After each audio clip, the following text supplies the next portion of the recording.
Queridos, hoy culmina la temporada de Navidad con una fiesta que tiene resplandores de sol para iluminar a todo el mundo. Es la Epifanía. Y encontramos en el Evangelio de hoy unos rasgos que coinciden con nuestra situación y que por tanto pueden iluminar desde la palabra de Dios nuestro caminar en la historia nacional. Nos dice que cuando los magos perdidos en Jerusalén preguntaron: ¿dónde está el rey que ha de nacer? El Evangelio dice una frase: Herodes se sobresaltó y todo Jerusalén también se confundió. Consultaron y luego encontraron de nuevo el camino. Podíamos decir, hubo una crisis en el proceso. Una crisis que, como toda crisis, se resuelve para bien en aquellos que buscan con sinceridad y buena voluntad, y que se resuelve en petrificación, en obstinación para quienes buscan con mala voluntad. Para los magos fue aquel ocultamiento de la estrella y aquel preguntar en Jerusalén, encontrar de nuevo el camino y llegar felices al final de su proceso, a encontrarse con su alegría profunda. En cambio, para Herodes, donde anidaba la ambición del trono y donde junto con otros temblaban ante las perspectivas políticas que pudieran quitarle su poderío, se estremecen y planean el asesinato de aquel niño. En el país nos encontramos hoy como en una crisis del proceso también. Y es la hora en que, como los magos, con buena voluntad, todos los salvadoreños debíamos de preguntar: ¿dónde encontrar al rey que buscamos, al verdadero salvador de nuestra patria? Y lo encontraremos si consultamos la palabra de Dios y vivimos de fe. Hoy, precisamente en la liturgia de la Epifanía, el Señor nos está dando claves maravillosas, luminosas de solución. El sentido de la Epifanía, palabra griega que quiere decir manifestación. El misterio de Navidad es misterio de un Dios que se hace presente en el mundo y que se manifiesta a todos los pueblos. No basta haberlo conocido en el silencio de la Nochebuena con los humildes pastorcitos, en la intimidad de María y de José. Cristo nace para salvar a todos los pueblos y necesita entonces darse a conocer, manifestarse. Tiene que ser epifanía. Este es el sentido de hoy. Por eso, en aquellos magos que el Evangelio nos recuerda hoy, vemos la primicia de una larga procesión, de la cual nosotros aquí en Catedral o en las comunidades donde se está reflexionando este mensaje, somos los continuadores. Somos los magos de hoy, de 1980, lo que fueron los magos de hace 20 siglos, el principio de este conocimiento de Cristo. Dichosos los hombres, dichosos los pueblos que lo van encontrando. Esto quiere ser la fiesta de la Epifanía, la revelación de Dios para que los hombres esperen en Él, porque solo en Él puede haber salvación. Por eso decía que para nuestra patria esta fiesta que convoca a todos los pueblos a adorar al verdadero liberador. Puede ser el día en que se resuelva nuestra crisis. Puede ser el día en que la palabra de Dios ilumine a quienes buscan con sinceridad. Quiera el Señor que esta fiesta de Epifanía sea estrella de nuestro pueblo, sea consulta de palabra de Dios que ilumina los senderos, sea verdaderamente el salir de la crisis y que el proceso llegue hasta su final desenlace. Pero quiero decirles que en esta Epifanía, así como en todas las fiestas litúrgicas y en todos los domingos del año, venimos a nuestra catedral no con una curiosidad política transitoria. Qué interesante se torna la historia de nuestra patria cuando domingo a domingo encontramos coyunturas distintas. Si eso fuera nuestro quehacer en la tierra, qué variable, qué inconsistente, qué inconstante sería nuestro caminar humano, como caminan los oportunistas, como caminan los que van al vaivén de las coyunturas. Pero les repito, la iglesia no vive de coyunturas. La iglesia sigue un caminar sereno que le orienta la estrella de su fe, un destino superior a los proyectos de la tierra, unas metas que han de persistir aun cuando pasen todas las olas de la política. Qué inconsistente es el hombre cuando se apoya en el hombre. Quienes confiaban que el gabinete que acaba de renunciar lo iba a resolver todo, ahora se sentirán desilusionados, que acabó por completo. Quienes confían en otro régimen se sienten caídos, tal vez víctimas de venganza. Hermanos, no vivamos de estos criterios. Sepámoslos iluminar con lo eterno. La Epifanía inspiró a la liturgia de la iglesia un himno precioso en que se le dice al rey Herodes: ¿por qué temes, Herodes? No viene a quitarte reinos temporales, el que viene a dar reinos eternos. Esta es la grandeza del cristianismo.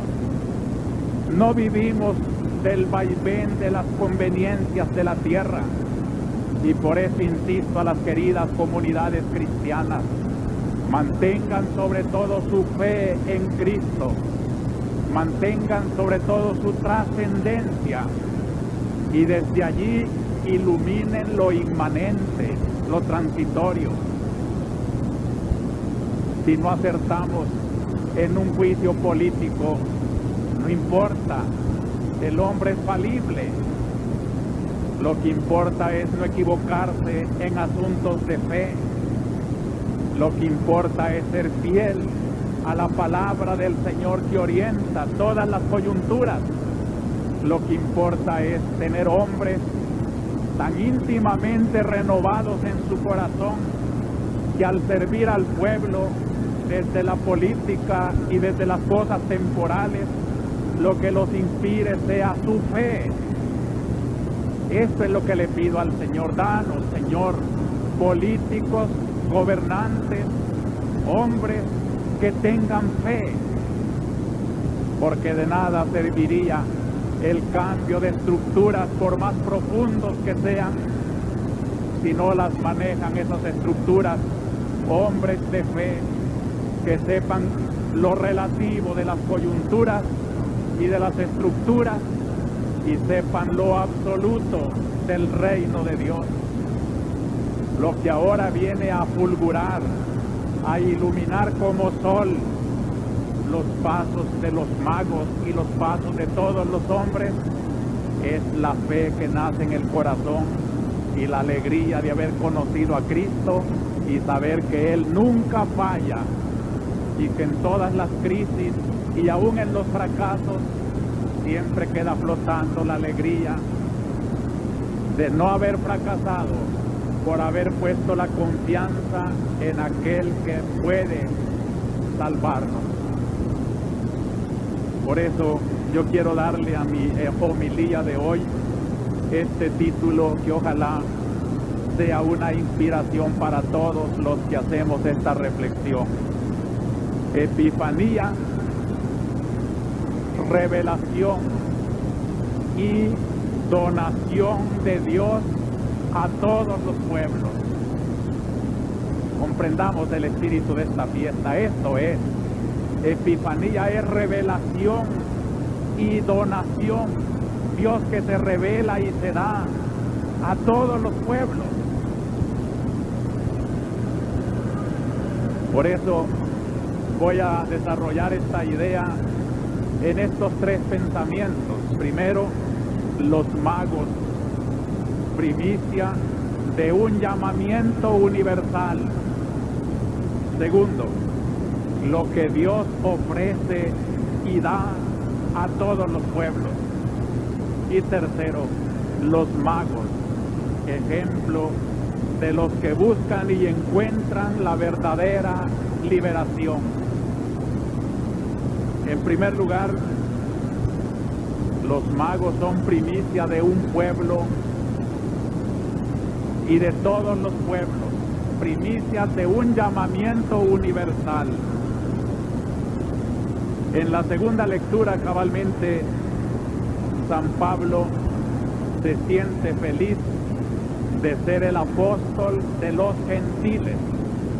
Recordemos la enorme división que hasta se marcaba en el culto del templo de Jerusalén con un gran muro, el muro de los gentiles. La división entre el pueblo judío, el predilecto, los hijos de Dios, los hijos de Abraham, los que se van a salvar, y el pueblo gentil. Los llamaban los perros, los extraños. No se podían juntar gentiles y judíos. Pero he aquí que Cristo, dice San Pablo, ha roto ese muro y ha hecho de los dos pueblos uno solo. Y el gran misterio que Pablo anuncia lo dice con toda claridad en la epístola que hemos leído hoy. Se me dio conocer por revelación el misterio que no había sido manifestado a los hombres en otros tiempos, como ha sido revelado ahora por el Espíritu a sus santos apóstoles y profetas, a los encargados de predicar. ¿Cuál es ese misterio? Que también los gentiles son coherederos, miembros del mismo cuerpo, partícipes de la promesa en Jesucristo por el Evangelio. Esta es la gran noticia. Hermanos que llenan la catedral, nosotros somos gentiles. Nosotros no pertenecemos a la raza judía. Nosotros somos descendientes de unos paganos que poblaban estas tierras hace apenas 5 siglos, salvajes. Pero Dios pensaba en nosotros. ¿Quién le iba a decir a Cristóbal Colón que sobre aquellas tierras vírgenes llenas de selvas y de animales y de indios iban a florecer nuestras catedrales, nuestros santuarios, nuestros templos, la civilización cristiana? Este es el gran misterio. También ustedes, indios de América, son llamados a participar en la herencia de Cristo. También ustedes, negros de África, también ustedes del Asia y de todo el mundo, son llamados. Y cuando los magos, precisamente de aquellas tierras asiáticas, posiblemente en ese problemático Irán, de allá posiblemente arrancaron estos hombres, iluminados por noticias que llegaban de los judíos que emigraban a otras tierras, o de los judíos que venían acompañados tal vez de gentiles a las grandes fiestas del templo de Jerusalén. Allí se escuchaba como un profeta del Antiguo Testamento había dicho que de la casa de Jacob se levantaría una estrella. Allí tiene el origen de esta estrella, que no le podemos buscar explicaciones naturalistas. Son tradiciones de aquellos pueblos que sabían de una estrella.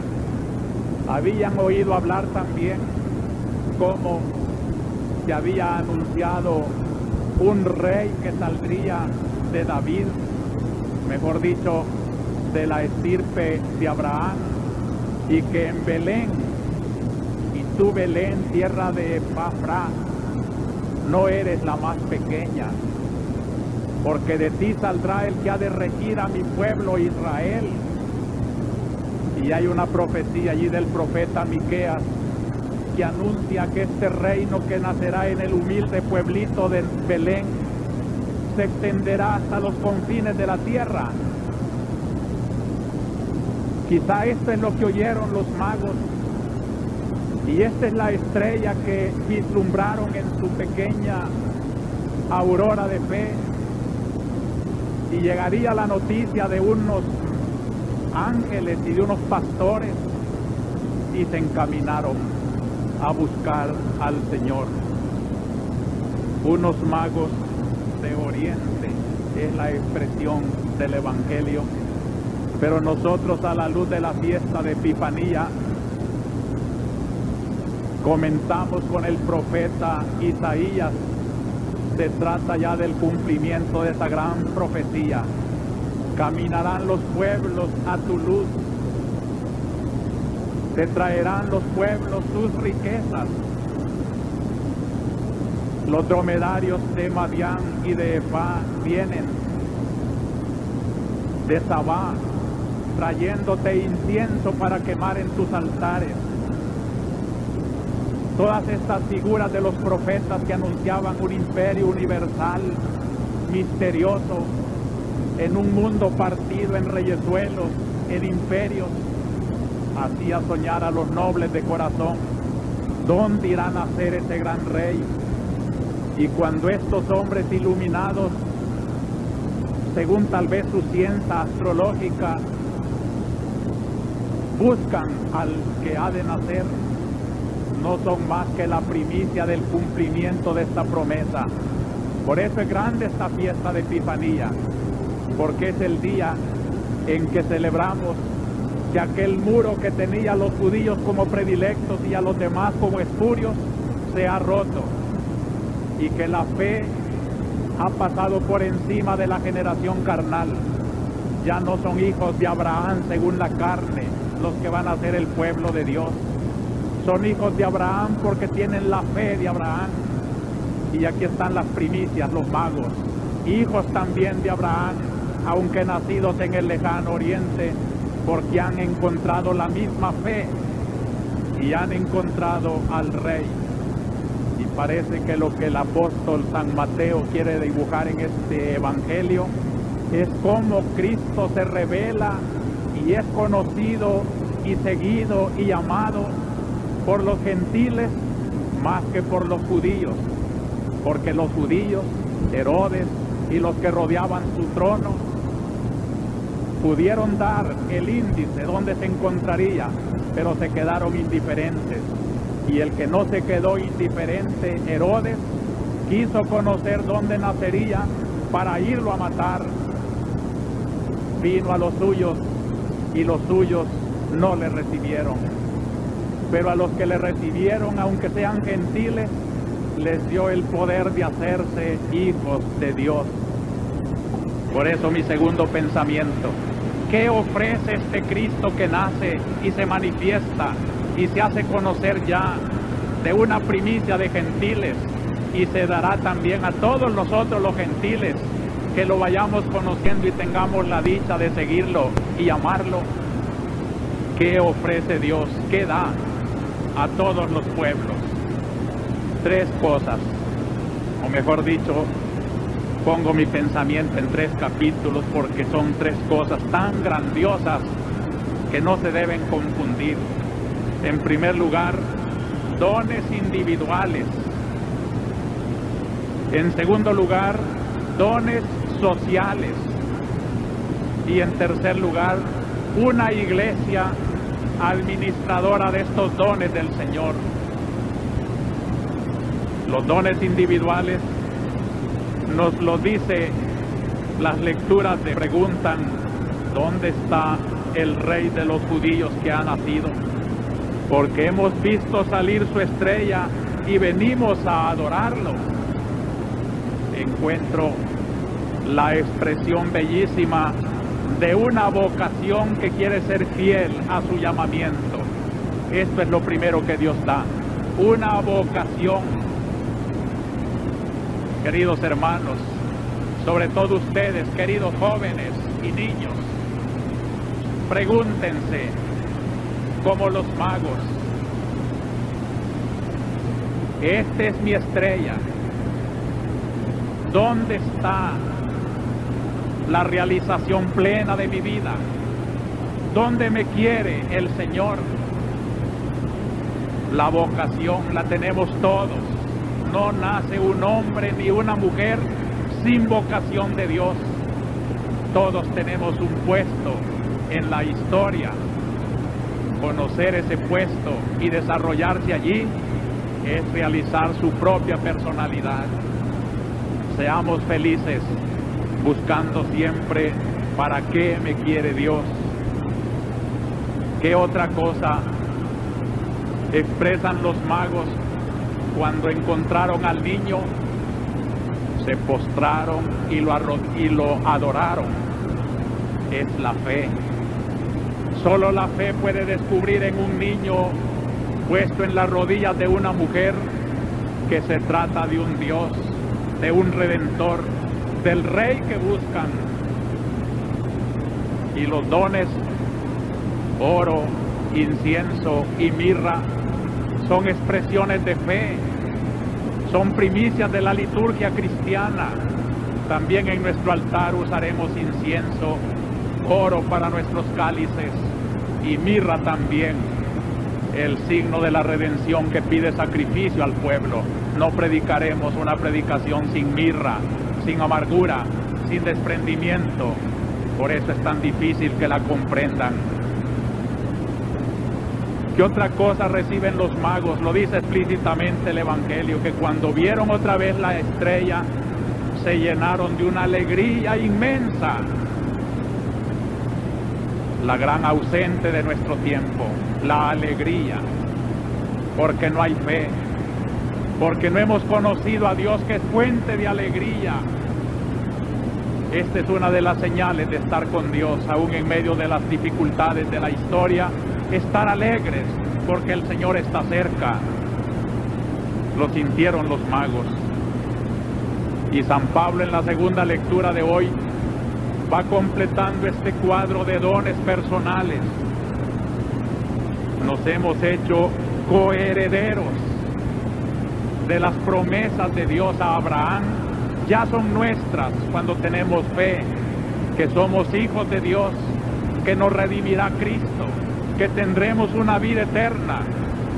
No es ilusión, no la comprenden los pobres que no tienen fe, pero para nosotros es el motivo de nuestras luchas, de nuestros esfuerzos, de que trabajamos en la tierra con más empeño que nadie, porque la recompensa es más grande que la que esperan todos los que no tienen fe ni esperanza. San Pablo dice: este es el gran misterio que os revelo, que también ustedes, gentiles, son miembros del mismo cuerpo, se van a incorporar a Cristo por su bautismo que trajeron los misioneros a estas tierras. Comenzaron a hacerse miembros de Cristo también nuestros antepasados, nuestros indígenas, y nosotros somos también. No importa de qué raza, lo que importa es ser ya miembro de Cristo. Ya no hay judío, ni griego, ni esclavo, ni libre, ni siquiera sexo, hombre o mujer. Una sola cosa vale: ser miembros de Cristo, la gran igualdad que predica el cristianismo y que necesita tanto nuestro problema nacional, la igualdad de los hijos de Dios.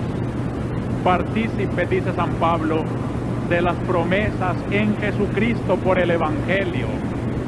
El Evangelio, amémoslo cada vez más, porque es la señal de que la procesión de los magos continúa también entre nosotros, porque nos dejamos llevar de la palabra del Evangelio. En una palabra, hermanos, los dones de carácter personal, cada uno de ustedes, así como yo, los debemos de sentir en la intimidad de nuestra personalidad. Yo les invito a que este día hagamos un ejercicio parecido al de los magos. Dice el concilio que cada hombre tiene en la intimidad de su ser su conciencia como una cámara secreta donde Dios baja a hablar con el hombre y donde el hombre decide su propio destino. Que bajáramos hoy como los magos a la intimidad, a encontrar a Cristo aquí en el corazón. No lo busquemos afuera, busquémoslo adentro. Y veremos que allí podemos hablar del papel que podemos desempeñar en esta hora histórica del Salvador. Y tenemos mucho que dar porque Dios está con cada uno de nosotros. Dones de carácter social. Qué bello los describe hoy la primera lectura de Isaías. El pueblo que andaba en tinieblas. Levántate, brilla, Jerusalén, que llega tu luz.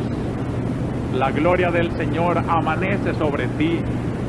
Las tinieblas cubren la tierra, la oscuridad los pueblos, pero sobre ti amanecerá el Señor. El mayor bien que Dios puede hacer a un pueblo es su fe. Pobres los pueblos que no tienen fe, andan en tinieblas. Las tinieblas se ciernen sobre ellos, pero sobre ti brillará la luz. Caminarán los pueblos a tu luz, los reyes al esplendor de tu aurora. Dichosos los pueblos que tienen gobernantes cristianos. Dichosos los pueblos cuyos reyes adoran al Rey de la historia, al Señor, y descubren en Él lo que Dios quiere para sus pueblos, y no se hacen tiranos de los pueblos, sino administradores de la voluntad del Señor, que quiere la felicidad y la luz de los pueblos. ¿Qué otros dones hay de carácter social? La unidad universal. Cuando dice Isaías, mira cómo todos los pueblos traen a sus hijos y a sus hijas en el reconocimiento de tu única soberanía y traen las riquezas. Cuando uno piensa que la fe católica que se inyecta en los pueblos no es para arrebatar lo típico de esos pueblos, sino para purificarlos, para elevarlos, para darles un valor divino y eterno a las culturas, a los modos de ser. La Iglesia en El Salvador no nos quiere uniformar con una iglesia de Roma o de Asia o de otra parte. Respeta la índole de los salvadoreños y siendo salvadoreños, eleva a los salvadoreños, su historia, sus valores, sus frutos, su trabajo. Nosotros cristianos salvadoreños estamos capacitados para decir, somos auténticamente nacionales.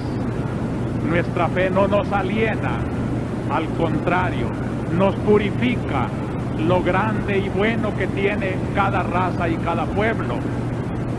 Por eso la Iglesia predica sus misiones y a sus misioneros les enseña a no llevar una especie de imperialismo a otros pueblos, a no imponer otras culturas, sino a dar esta fe que purifica las culturas de todos los pueblos. Los liberadores que quisieran imponernos ideologías traídas de otras partes traicionan nuestra nacionalidad. La Iglesia nunca traicionará al pueblo, como lo puede traicionar una inspiración marxista o una inspiración de carácter alienante y ajeno a la índole de nuestro pueblo. Gracias a Dios que en el profundo del alma de los salvadoreños vive lo cristiano, y desde lo cristiano están los gérmenes de su auténtica promoción, de su auténtica liberación. Esto da la fe cristiana a nuestros pueblos, una unidad universal que respeta la índole de la variedad. Y en tercer lugar, que nos da Dios a través de las promesas que hoy hemos escuchado, una iglesia encargada de administrar estos dones de Dios a los pueblos. A mí me encanta en este día mirar la figura de María con el niño Jesús en sus brazos, dándolo a adorar a los magos. Me parece la bella imagen de la iglesia dando a Cristo a los pueblos. María y la iglesia son una sola cosa. María es la imagen bellísima de la iglesia, y la iglesia mira en María el modelo de lo que deben de ser todas las almas redimidas, la meta de su trabajo. Por eso la iglesia y María están presentes en esta dádiva de Dios, en esta epifanía de Dios, para decirle a los hombres: si quieren encontrar a Cristo, no se separen de la iglesia. San Pablo ha dicho hoy que este misterio del Dios dándose a todos los pueblos lo reveló el Espíritu a sus apóstoles y profetas. Quiere decir, por medio de los ministros de la iglesia, por medio de la iglesia, los pueblos conocerán a Dios y serán redimidos con la redención de Cristo. Es bueno tener en cuenta esta gran doctrina, porque cunde por allí alguna idea de que lo jerárquico, el magisterio, no deben de tenerse en cuenta, sino el pueblo, iglesia del pueblo. Claro que el pueblo es el objeto de nuestros trabajos, y por él, por el pueblo, Cristo fundó una iglesia. Pero la iglesia, dice el concilio, es el germen del reino de Dios que salvará a todos los pueblos. Es el instrumento de Dios para anunciar su reino a todos los pueblos. Como quisiera, queridas comunidades cristianas, que tuvieran bien clara esta idea con un orgullo santo de que ser dócil y estar en comunión con el obispo y con el papa no es traicionar al pueblo, sino estar dándole garantía al pueblo de traerles el reino de Dios.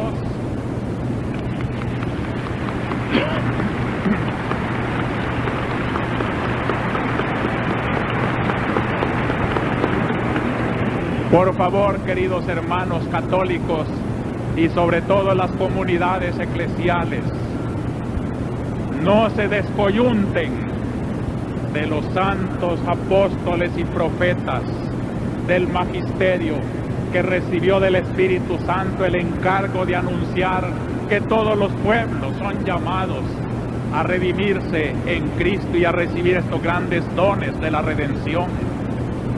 El día en que un sacerdote o una comunidad o un catequista, un agente de pastoral prefiriera los caprichos del pueblo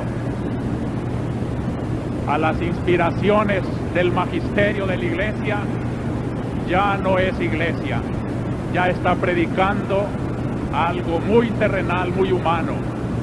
Si quiere de verdad establecer una conexión con la doctrina que bajó del cielo por Cristo Jesús y de la vida y santidad que Cristo trajo al mundo, tiene que usar ese canal que Cristo ha puesto y que dijo: el que a vosotros oye, a mí me oye, y el que a vosotros desatiende, a mí me desatiende. En que Cristo ha querido pues unir el ministerio de su iglesia a la felicidad de los pueblos, a la fidelidad a Dios.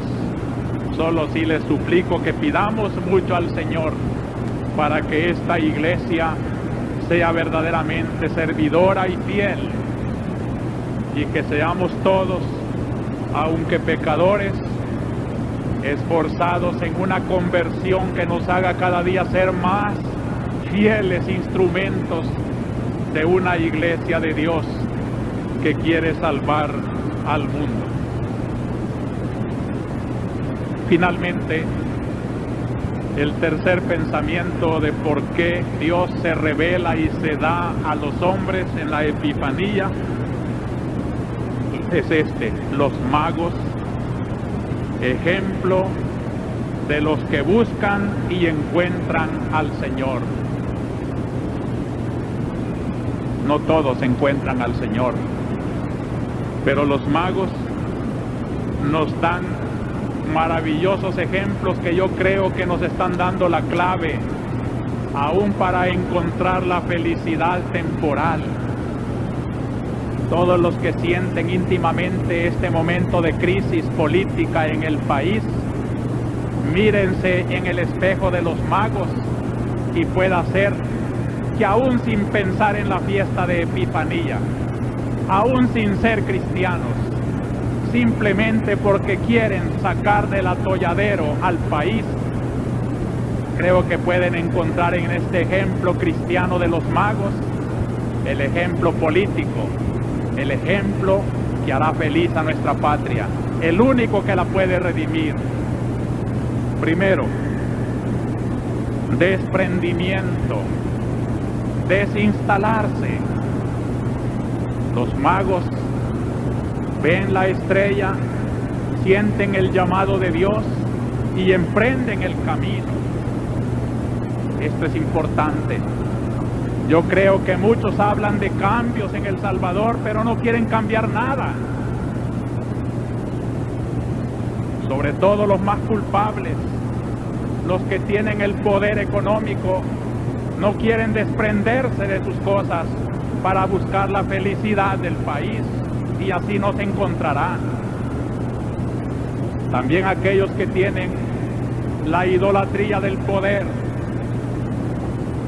quieren mantener el poder y no lo quieren compartir con los civiles que tal vez son más llamados que ellos para el bien del pueblo.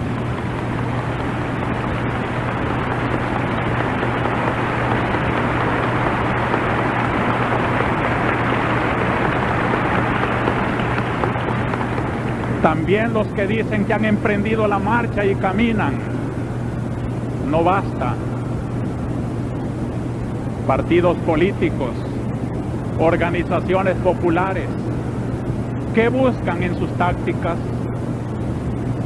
Se han desprendido de su propio modo de pensar para poder dialogar y para poder buscar entre todos el bien que la patria necesita. ¿Se adoran a ustedes mismos o adoran al pueblo?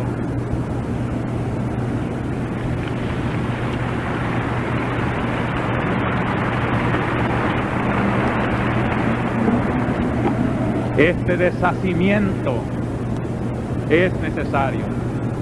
Los magos no hubieran encontrado nunca la felicidad de haber conocido al Rey del universo si no hubieran dejado sus comodidades, sus palacios, sus tronos, si de verdad eran reyes, si no se hubieran puesto en marcha en un camino lejano, incómodo, sobre todo en aquellos tiempos, si no hubieran tenido también una segunda condición, no solo desprendimiento, la búsqueda humilde. Nadie debe pretender saberlo todo. Los magos llegaron hasta Jerusalén y allí se confundieron y sintieron la necesidad de ir a preguntarle nada menos que a Herodes. Y Herodes tampoco lo sabía, tuvo que consultar a los intérpretes de la Biblia. La verdad no la tiene nadie, solo Dios. Y el que quiera caminar en la verdad tiene que ser humilde y buscar con otros la verdad. A un diálogo no se va a imponer mi modo de pensar. A un diálogo se va a encontrar en la respuesta del otro lo que a mí me falta. Búsqueda. ¿Dónde está el rey que ha de nacer? Vale la pena, sobre todo cuando lo que se busca es tan grande como el bien del país, como los magos. Conocer al rey del universo. Vale la pena matar el amor propio y que prevalezca el bien del Señor, el bien del pueblo. Y finalmente, un tercer ejemplo de los magos, además de la desinstalación, de la búsqueda, la adoración. Cuando encontraron a Cristo como humildes hombres ante la majestad de Dios, le ponen coronas y dones y postrándose lo adoran. Solo a este hay que adorar. Solo Cristo es el Señor. Dichoso el que está de rodillas ante el único que hay que estar de rodillas. Qué útil es esto ante las idolatrías de nuestra sociedad. Ya las he denunciado muchas veces y basta recordar que hay muchos idólatras de la riqueza y del dinero que no serán capaces de adorar a Dios porque están adorando su dinero. Idólatras del poder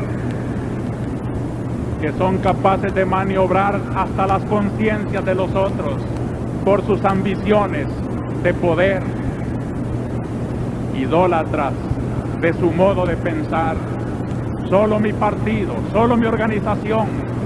Idolatrías que impiden al único Dios salvar, el único que puede salvar. Aquí tenemos, queridos hermanos, los criterios evangélicos para vivir nuestra comunidad eclesial y para mirar desde nuestra comunidad eclesial la realidad nacional. Como realidades eclesiales de esta semana, quiero alegrarme con la comunidad de Tonacatepeque, que el domingo pasado celebró una fiesta tan bonita de primera comunión y confirmaciones, una ofrenda tan original que parecía una procesión de magos depositando en el altar frutos de la tierra, obsequios generosos. Quiero alegrarme con la concentración del movimiento de renovación en el Espíritu, que convocó más de 8,000 cristianos en el Gimnasio Nacional. También con los encuentros conyugales que celebraron el domingo pasado, Día de la Sagrada Familia, una bonita fiesta en que evaluaban y proyectaban más pastoral familiar. No pude asistir, pero estuvo muy hermoso la ceremonia del movimiento catecumenal también el domingo pasado.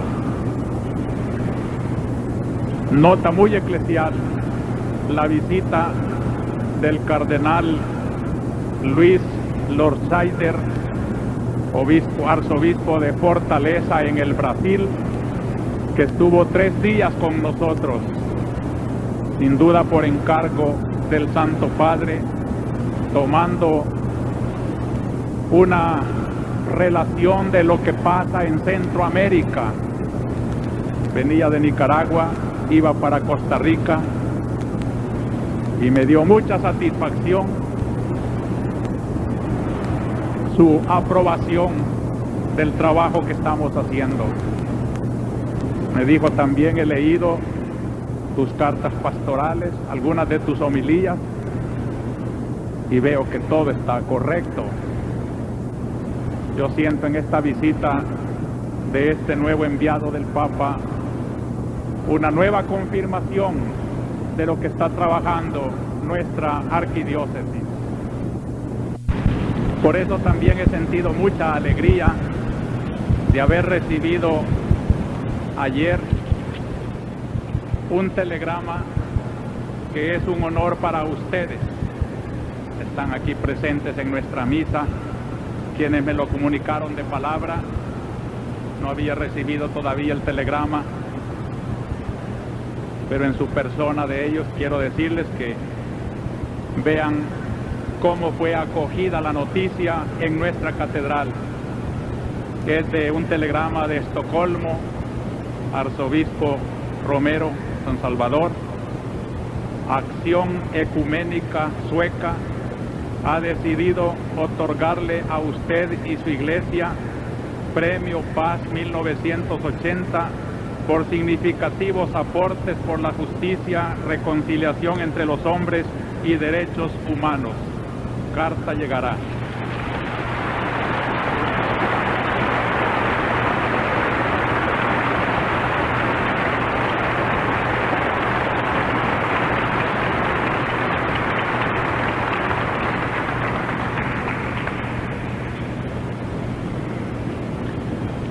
Notas más bien de carácter personal, pero para pedirles a ustedes sus oraciones. Murió un gran amigo mío en San Miguel, don Joaquín Ernesto Cárdenas, escritor, historiador y gran colaborador de nuestra iglesia migueleña. También en San Salvador, la mamá del señor embajador ante la Santa Sede, el doctor Prudencio Yachi. Para ellos, nuestra condolencia para sus familias y nuestra oración por el descanso de sus almas. Esta iglesia, en comunión con la Iglesia Universal, encuentra esta semana también un respaldo a su trabajo por la paz. Es maravilloso cómo hay en esta semana en el Papa y en el magisterio de los obispos como una característica, un llamamiento a la paz.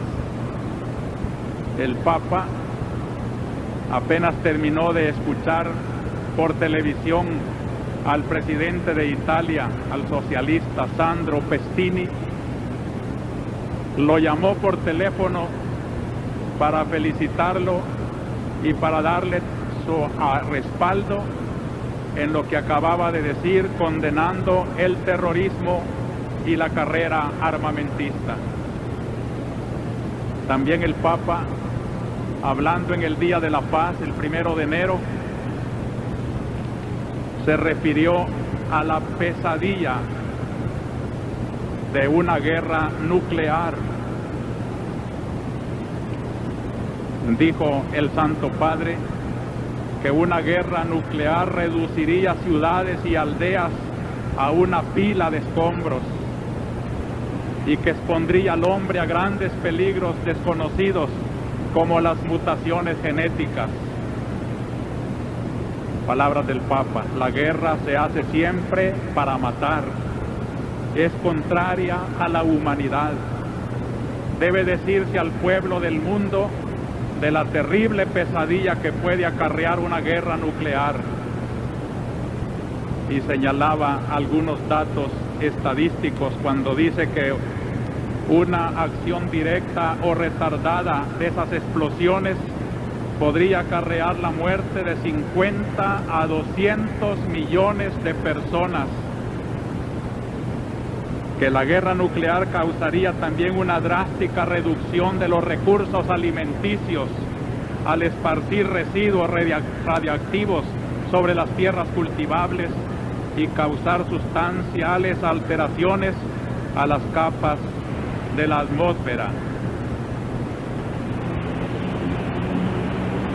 No somos técnicos en asuntos bélicos o de armamentos, pero el pastor puede mirar a su humanidad, sobre todo a su iglesia, responsable de levantar su voz también para que los hombres no vayan a cometer la locura de desatar esas fuerzas de destrucción.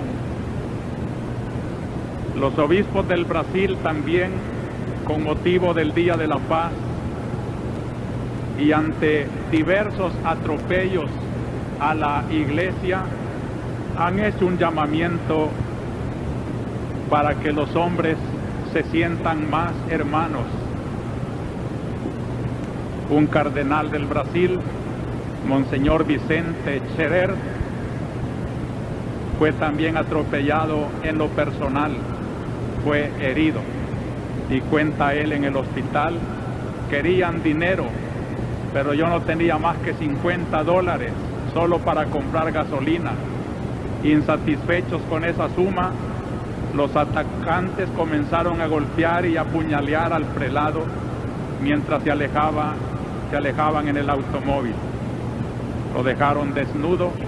Ustedes ya saben en el periódico la noticia, cómo gracias a que alguien avisó a la policía pudo ser recuperado. También el hermano arzobispo de Nicaragua, con motivo del 1 de enero y del lema del Papa, la verdad, fuerza de la paz, condenó todo tipo de explotación del hombre por el hombre o por el Estado, y condenó como contraria a la libertad del individuo la manipulación de los medios de comunicación social. Monseñor Obando dijo que el que devuelve el odio por el odio no es hombre, es una fiera. Ni el odio, ni la brutalidad, ni la venganza nos van a traer la paz. Los obispos de España también, en una carta conjunta de 1 de enero, se refieren al problema de la violencia. Sentimos el deber de dirigirnos a vosotros en cuanto podamos ser útiles para la pacificación de nuestro pueblo. Dios quiera hacer eficaz este ofrecimiento para alcanzar la plena paz. Fíjense bien en esto y ojalá lo escuchen los que se sienten devotos de la violencia. A quienes han llegado a creer entre nosotros que la violencia armada es necesaria para la transformación de la realidad sociopolítica según sus ideas, según sus ideales, les decimos que depongan esta actitud. No podemos aceptar que el futuro de nuestro pueblo sea el resultado de la imposición de los violentos solamente porque tienen fuerza para lograrlo.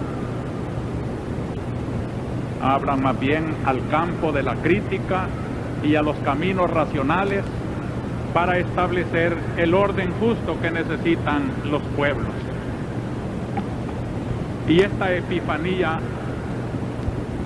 que encuentra un mundo tan convulso, una amenaza internacional supone la invasión de Rusia a Afganistán, y en nuestro país también la espiral de violencias que se ha manifestado esta semana en asesinatos, quemas, ataques al cuartel general de la Guardia, operativos militares, nos hace preguntarle al Señor como los magos: ¿dónde está el Rey de la Paz, nuestro Señor?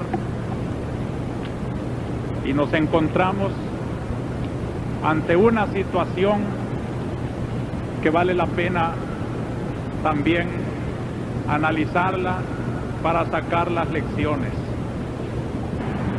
Los hechos, todos los conocen, pero resumámoslo brevemente.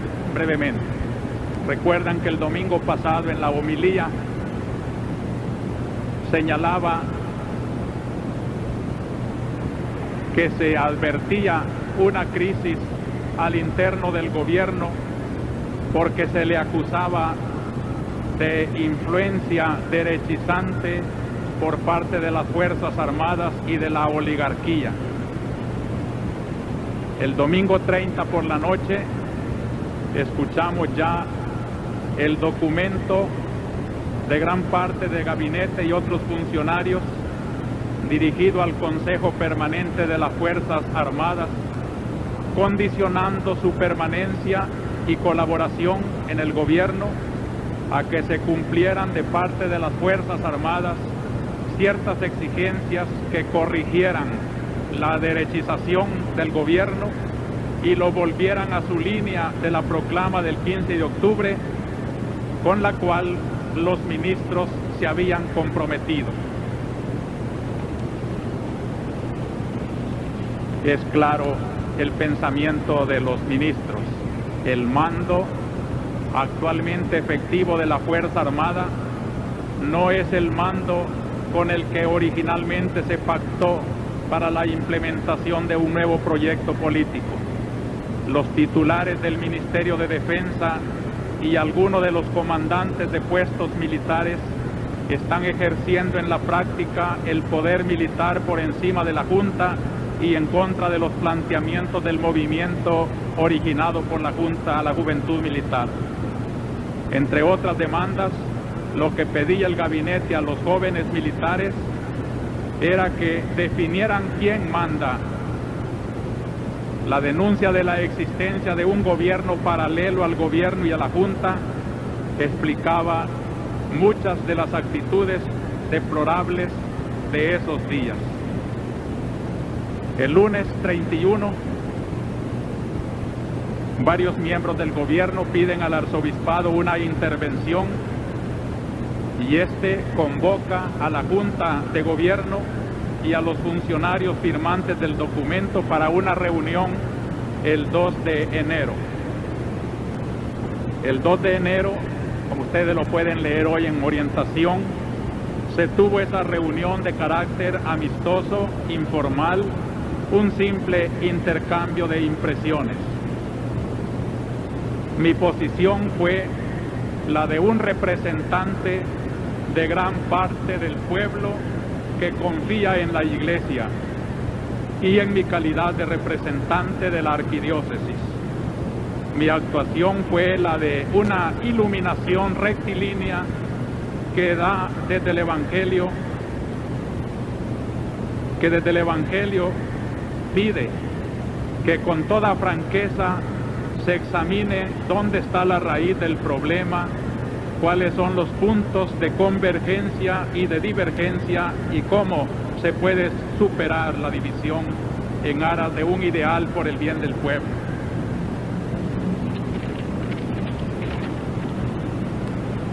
Pedí que se cumpliera con este compromiso adquirido con el pueblo, a fin de que el pueblo que ha vivido tan desilusionado durante tanto tiempo no saliera una vez más defraudado.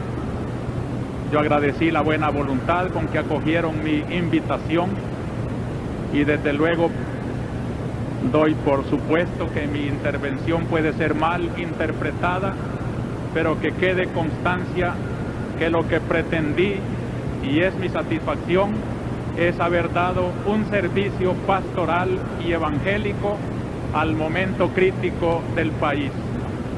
Mi última recomendación a esa honorable reunión fue que no actuaran por emotividad o por gregarismo, sino que oyeran su propia conciencia y con una conciencia crítica cada uno decidiera lo que tiene que hacer y que respetaríamos su decisión. Pero mientras se terminaba esta junta, ya se escuchaba por radio la respuesta del Consejo Permanente de las Fuerzas Armadas, que habían quedado de dialogar en una reunión ese mismo día a las 3 de la tarde. Y creo que ni siquiera les mandaron la respuesta, sino que los mismos ministros tuvieron que mandarla a recoger.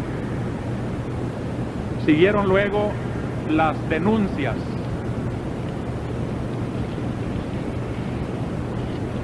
En nuestra radio católica YSAX se comentó así las renuncias. ¿Por qué renunciaron? La minoría dijeron para dejar al gobierno la libre disposición de sus cargos en la reestructuración del gabinete de la Junta. Fue en cierta forma una renuncia de cortesía o de buenas maneras políticas. Pero la mayoría de miembros de la Junta, ministros, subsecretarios y funcionarios del Estado, renunciaron como protesta y como negativa, como protesta contra el alto mando de la Fuerza Armada, que según ellos había abandonado el espíritu del 15 de octubre y la proclama de la Fuerza Armada para seguir sirviendo los intereses de la oligarquía económica. La renuncia de todas estas personas es una renuncia dirigida a la Fuerza Armada en protesta a cómo su alto mando está conduciendo el proceso. Así se intentó y así debe ser entendido. La renuncia es también una negativa a seguir participando en un proyecto éticamente dudoso, un proyecto que antepone la represión del pueblo a las reformas para resolver sus problemas. Los renunciantes se niegan así a seguir participando en un proyecto político que se va haciendo cada vez más antipopular. Este es el tono general expresado con más o menos fuerza de los documentos de renuncia. En ellos se expresa la protesta y el rechazo de los manejos de algunos jefes militares que han quedado bien identificados en el curso de los acontecimientos y la opción por un proyecto político verdaderamente popular y sinceramente radical. Prácticamente, pues, después de estas denuncias, solo tenemos un gobierno militar que se reduce a los dos coroneles de la Junta y al único ministerio que no quiso renunciar, el de Defensa, lo cual es también muy significativo. Entre los hechos, finalmente, hemos sabido que el Partido Demócrata Cristiano ha sido invitado a ofrecer una alternativa de solución y ha propuesto una serie de condiciones, primero en lo político, segundo en lo económico, social y tercero en lo militar, que, según palabras del partido, no contraría a la proclamación de la Fuerza Armada, sino que la desarrolla y concretiza, ni contraría al documento ministerial del 28 de diciembre. Estos son los hechos. Ante esos hechos surgen naturalmente varios interrogantes. Ya quedó cerrado de un golpe la puerta que se había abierto. Durante 2 meses, esta puerta, como comparó YSAX, se sostuvo por un grupo de personas honestas y limpias, aunque el ventarrón de izquierda y derecha la hacía bambolear. Ya no habrá ninguna esperanza. ¿Qué pasará con el proceso iniciado de la reforma agraria? ¿El nuevo gabinete lo seguirá poniendo en práctica? ¿El nuevo ministro de Agricultura lo tomará como objetivo primordial? ¿O temerá las amenazas que se concretaron cuando ametrallaron la casa del exministro don Enrique Álvarez, noticia que ningún diario publicó? ¿Qué pasará con la nacionalización del comercio exterior del café y del azúcar? ¿Qué pasará sobre todo con la famosa abolición de orden? ¿Seguirá siendo activa o resucitará con otro nombre, como lo anunciaba un general? De hecho, ha seguido funcionando y últimamente con el apoyo de algún puesto de guardia ha recrudecido sus ataques. ¿Qué pasará con la ya sofocante problema de los presos y desaparecidos políticos?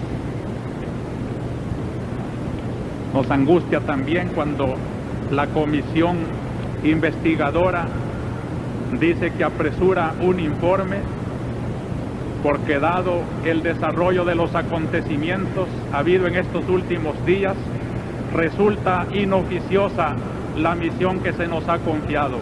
Por esa razón hemos creído oportuno concluir cuanto antes nuestras labores y declarar disuelta esta comisión. Total, el pueblo es el que siempre se queda en sus angustias. Ante estas interrogantes, en este momento yo quiero reafirmar mi convicción como hombre de esperanza de que vendrá un nuevo rayo de salvación. Y a esto quiero animar yo a quienes tienen la bondad de escucharme. Nadie tiene derecho a hundirse en la desesperación. Todos tenemos el deber de buscar unidos nuevos canales y a esperar activamente como cristianos. Yo creo que estos hechos y estos interrogantes nos ponen en la pista de un llamamiento pastoral que es lo que quiere ser para mí esta palabra que ahora voy a decirles. Que lo que hay que salvar ante todo es el proceso de liberación de nuestro pueblo.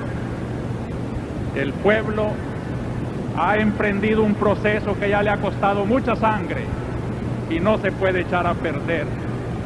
Que la crisis de este proceso hay que salvarla en un éxito del proceso, y eso es lo que tenemos que buscar. Diríamos, comparando con los evangelios de hoy, que la estrella que guíe hoy al pueblo, al gobierno y a los diversos sectores tiene que ser este: cómo hacer que ese proceso del pueblo hacia una justicia social no se estanque, no se atrofie, sino que se salve y siga adelante. Desde esa perspectiva, yo dirijo mi palabra en primer lugar a los responsables del gobierno, a la Junta de Gobierno, que es en este momento, junto con la Fuerza Armada, quienes tienen el poder en el país, que tiene que haber un retorno sincero y una mayor claridad del objetivo que se pretende. El deber de toda autoridad es ser una fuerza moral que haga conspirar las diversas fuerzas sociales hacia un bien común, respetando la libertad y el pluralismo del pueblo. Esta es la gran tarea que está por en delante.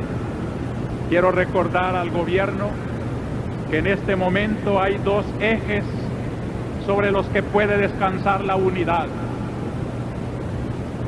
Uno es la Fuerza Armada, y querer hacerlo consistir todo en salvar la Fuerza Armada, y eso no es auténtico para el pueblo.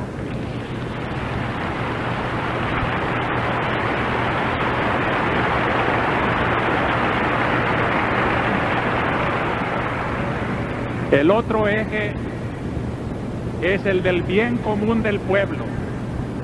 También hay un llamamiento a unidad en las organizaciones populares.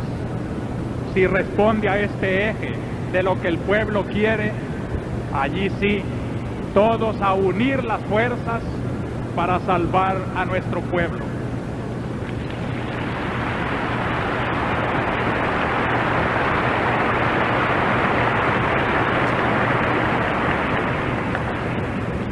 Quiero dirigirme luego a los ministros y demás funcionarios que renunciaron. Se les acusó al principio de ser precipitados, de haber procedido por emotividad, de haber sido sorprendidos por algún manejo político de ambiciones de mando.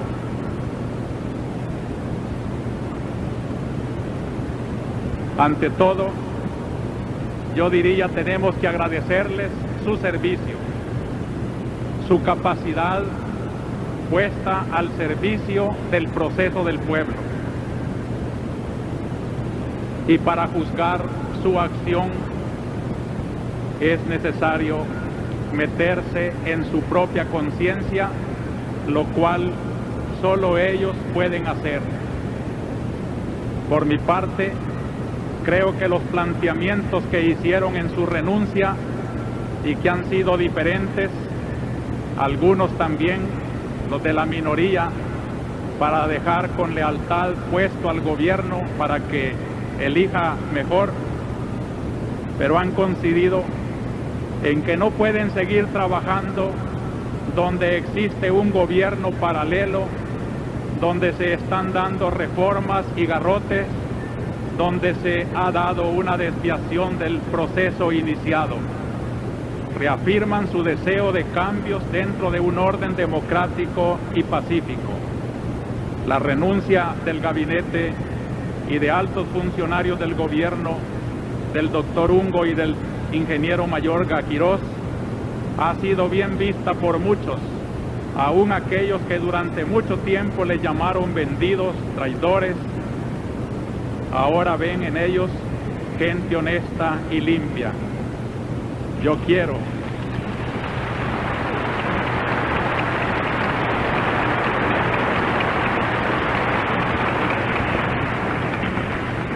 quiero a este propósito ratificar el juicio que estas personas me merecieron desde el principio, de una trayectoria honesta y limpia, y que estaba convencido de que en su honestidad no se iban a dejar manipular y que en el momento oportuno iban a saber decir no.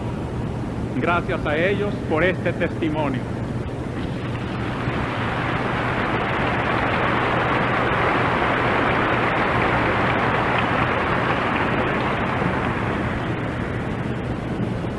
Los que lo hicieron por lealtad ofrecen también una esperanza que debe estimular al gobierno a buscar una solución en la línea emprendida. Por eso creo que también por honestidad y por testimonio de que se busque el verdadero bien, debería renunciar también el ministro de Defensa.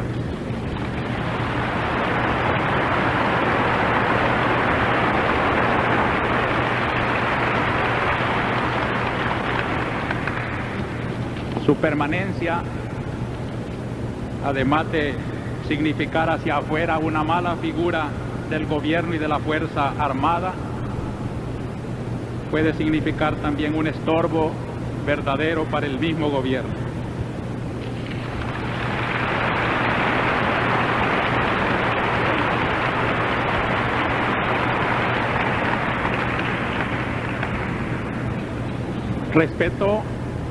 Respeto, digo, la opción de los ministros que juzgaron desde dentro.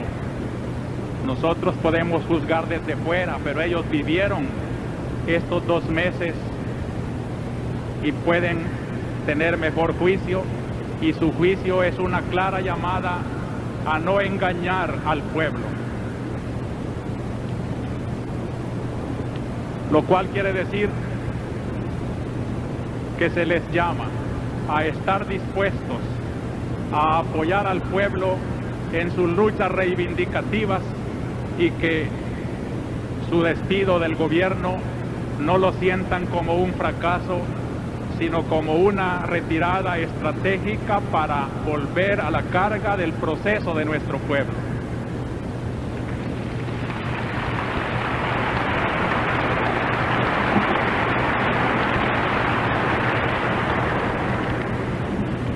Una palabra específica también a las Fuerzas Armadas.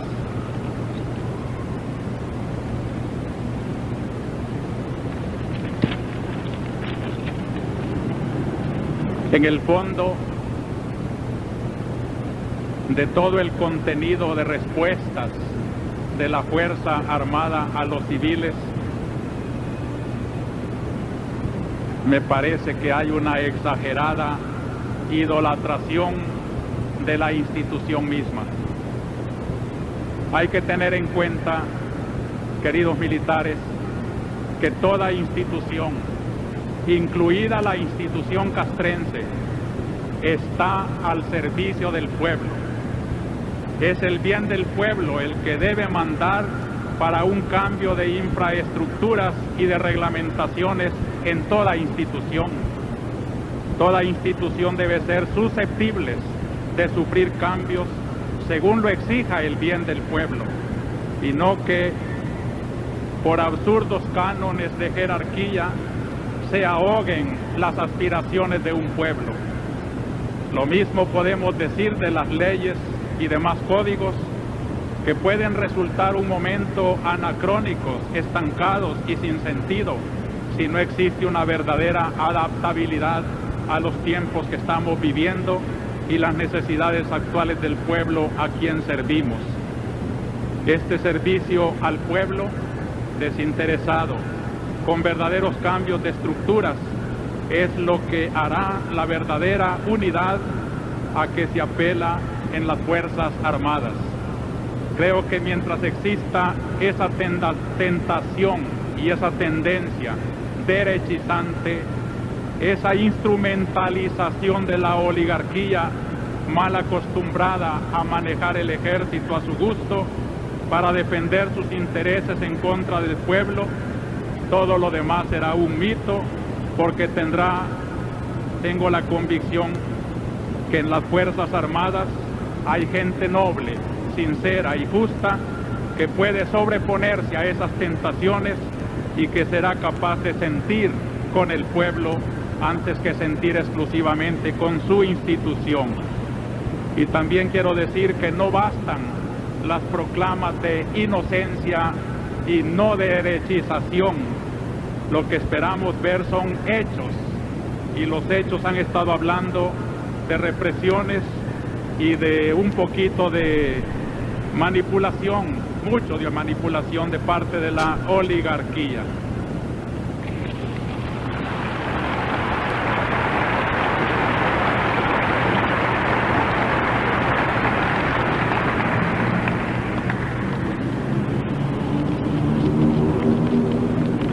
Socorro Jurídico, a este respecto, ha recibido varias quejas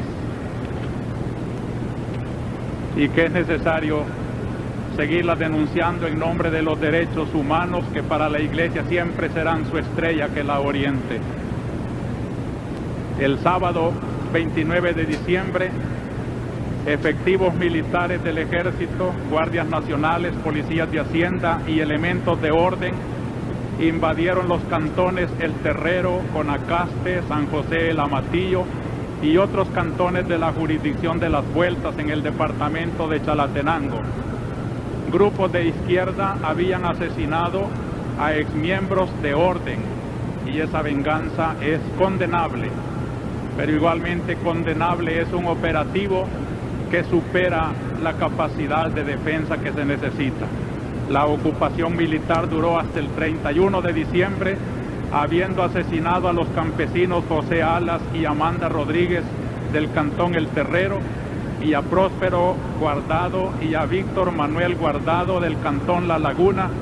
Asimismo capturaron al señor Próspero Melgar, a Josefina Guardado, a una niñita de 2 años de edad y a otra de 8. Se la llevaron con rumbo desconocido. También les destruyeron sus ranchitos a varios campesinos, machetearon cerdos y otros animales domésticos, habiéndoles robado maíz, frijoles, ropa, etc. Nosotros pedimos una investigación de los hechos, una sanción de los culpables y también la libertad de los detenidos. También con motivo del operativo en defensa del ataque a la Guardia Nacional,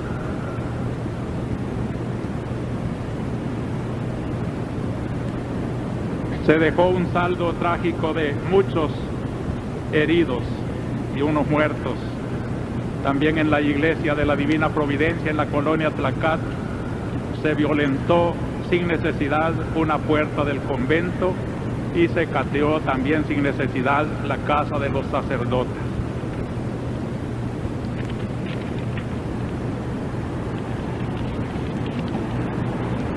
También una palabra a las organizaciones populares, políticas y también militares. Ustedes son fuerzas sociales y políticas. Ya he recordado el texto de Medellín donde dice que el pueblo tiene que organizarse para presionar aquellos actos del gobierno que muchas veces no los puede llevar a cabo sin ese apoyo de las fuerzas sociales. Creo pues que las organizaciones, como lo hemos defendido en nuestras cartas pastorales, son un derecho de nuestro pueblo que tiene que buscar la manera de participar en la política. Pero por eso mismo quiero ratificar el llamamiento que he hecho a no abusar de la fuerza de organización, a medir sus tácticas y sus estrategias en servicio del bien común, jamás de la venganza o de la idolatría de la organización. El llamamiento que se ha hecho, y desde aquí lo he repetido muchas veces, a la capacidad de diálogo, hoy es de gran actualidad. Yo quisiera que todas las organizaciones que sienten el deseo de colaborar por la liberación del pueblo contribuyan en un diálogo franco de buscar el verdadero bien con todos los hombres de buena voluntad. Han visto en los hombres de gobierno que había sinceridad. Creo pues que esto abre también la vista para no ser tan dogmático, sino saber abrirse a la capacidad de un diálogo en amor a nuestro querido pueblo y al pueblo en general, que no es precisamente la extrema derecha ni la extrema izquierda. Y en esto yo quiero también felicitar al pueblo, que a pesar de la necesidad que tiene de fuerzas sociales, no se ha apoyado en aquellos grupos que propician la violencia y la locura. Nuestro pueblo es muy cuerdo, nuestro pueblo sabe discernir y sabe que una redención falsa no es una verdadera redención, y espera precisamente a quienes le ofrezcan la verdadera liberación que él necesita. Por eso le llamo a todos los que forman esa enorme gama que está entre las dos extremas, a que busquen su puesto de participación en el quehacer común político de nuestro pueblo. Busquen su vocación, reflexionen a la luz de la palabra, y ahora es el momento en que el pueblo tiene que realizar esa inventiva, iniciativas nuevas. No es necesario solo adaptar los cauces ya hechos, sino que hay otros por donde la inspiración cristiana puede llevar a nuestro pueblo tan profundamente cristiano. Pero en esto estoy haciendo yo lo que Medellín recomienda: la concientización del pueblo y la necesidad de organización y participación del pueblo para que sea no pasivo espectador, sino que sea artífice de su propio destino. Yo creo que los que verdaderamente quieren gobernar al pueblo para un verdadero bien tienen que contar con la sincera participación del pueblo noble de El Salvador, y no usar ese nombre solo como una escalera para subir y después no se le tiene en cuenta al verdadero pueblo, que es al que tienen que servir desde el gobierno. Finalmente, un llamamiento a la oligarquía. Les repito lo que dije la otra vez: no me consideren juez ni enemigo. Soy simplemente el pastor, el hermano, el amigo de este pueblo que sabe de sus sufrimientos, de sus hambres, de sus angustias. Y en nombre de esas voces, yo levanto mi voz para decir: no idolatren sus riquezas, no las salven de manera que dejen morir de hambre a los demás. Compartir para ser felices. El cardenal Lord Sider me dijo una comparación muy pintoresca: hay que saber quitarse los anillos para que no le quiten los dedos. Creo que es una expresión bien inteligible. El que no quiere soltar los anillos se expone a que le corten la mano, y el que no quiere dar por amor y por justicia social se impone a que se lo arrebaten por la violencia.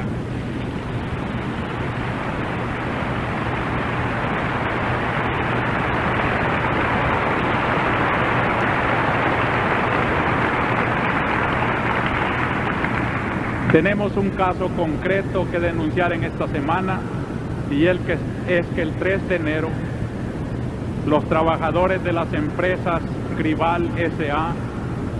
DCB y Futesa S.A. DCB fueron avisadas públicamente de que las empresas no podían seguirse sosteniendo y que por tanto tenían que quedar al desamparo más de 100 familias, cerrándose esa fuente de trabajo. Yo sé que los responsables de estas empresas las pueden sostener. No es necesario tener las ganancias de los mejores tiempos, pero lo que en otro tiempo ganaron, ¿por qué no ponerlo en el sacrificio común que hoy se pide en la historia salvadoreña para que este pueblo salga a flote, para que no haya más hambre, más desgracia, sino que vayamos buscando los caminos de solución?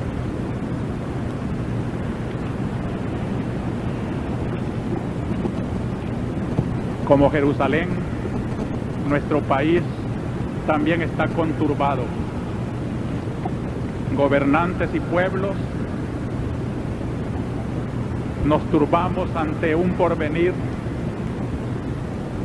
pero como Iglesia de Esperanza, nosotros, a imitación de los magos, sabemos que en alguna parte está, y hemos señalado hoy varios caminos que los expertos de política tienen que seguir si quieren encontrarse con el verdadero liberador del pueblo.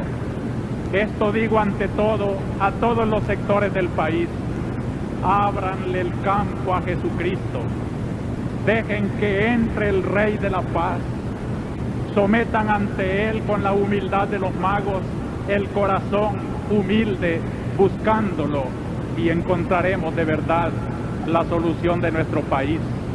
Esto significa para El Salvador la fiesta de la Epifanía.